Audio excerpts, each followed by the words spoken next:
It's 8:30. Good morning. I'm Ian Crouch with Hunter News. A man has been held against his will and forced to drive 3 people around Lake Macquarie for 3 hours. 2 men got into the 26-year-old's car at Bolton Point around 5 o'clock yesterday afternoon and ordered him to pick up a third man at Toronto. They then forced the driver to take them to several locations before bashing him and stealing his phone and money. Inspector Murray Lundberg says all 3 men are described as being of Aboriginal or Torres Strait Islander appearance. Police are appealing for anyone with information about this incident or who may know the men involved to contact Lake Macquarie detectives on 49429999 or Crime Squad officers on 1800 333 000. The state government has unveiled what it would like to see happen to the now disused Newcastle Railway Corridor. Newcastle train station is set to turn into a marketplace. Civic Station will be demolished, while there'll be some low-level apartments and a new park. Detailed plans will go on public exhibition by the middle of the year. In the meantime, Liberal candidate for Newcastle Karen Howard is encouraging residents to provide feedback. They can go to revitalisingnewcastle.com.au. Give us some feedback, tell us which projects you're most excited about, which ones you're a bit lukewarm on, and provide some ideas for what people might like to see, either with the readaptive use of the Newcastle railway station into the heritage markets, or any other ideas that people have. Fire has ripped through part of Rathmines Public School overnight. The hall and canteen have been extensively damaged. Around 35 firefighters from 7 stations and the hazmat unit battled the blaze for more than 3 hours and managed to stop it from spreading to other parts of the school.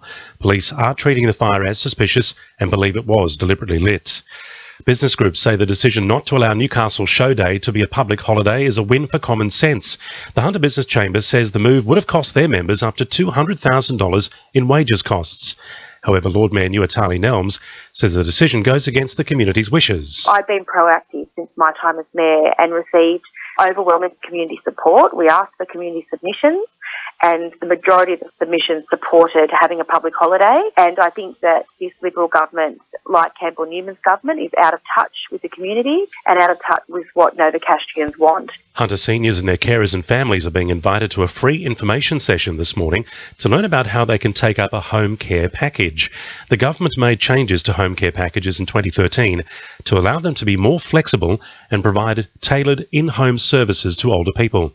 Mercy Services Acting General Manager Laurie Hallinan says it's about ensuring seniors can stay in their own home for as long as they want instead of moving into a nursing home. The government pays a contribution and the individual pays a contribution, and we work out a budget.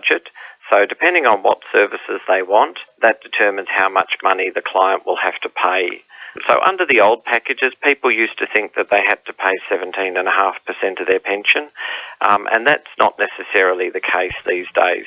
The session starts at 10:30 at Mercy Services in Union Street, Tyers Hill. And Swansea MP Gary Edwards has confirmed he'll run as an independent at the state election. He was dumped from the Liberal Party following the ICAC scandal last year, where it was revealed he accepted money from developer Jeff McCloy. Now with sport, Belinda Delaceres. New Jets skipper Taylor Regan is urging his teammates to do better for Newcastle tonight when the side takes on Brisbane at Hunter Stadium. The 26-year-old will be hoping to make a statement in his first match at the helm, replacing cast-off Q Yarleens among 5 senior players axed by owner Nathan Tinkler amid the club's financial and competition woes. He'll join Ben Kennedy and Jacob Pepper in a 3-way captaincy rotation. Korean left-back Lee Kai-ji is unlikely to play as he awaits a visa clearance, while fellow new signings Travis Cooper and Jesse Van Stratton are expected on the bench. Meanwhile, the Office of State Revenue has moved on a wind-up motion for the Jets over Nathan Tinkler's lingering cash crisis. A directions hearing had been pending for February 25 over a 6-figure backlog related to payroll tax, but Tinkler insists the debt is already being cleared with creditors.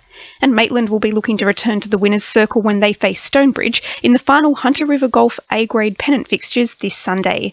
That's sport. I'm Belinda Delaceres. To a new RFM News Time, 26 to 9.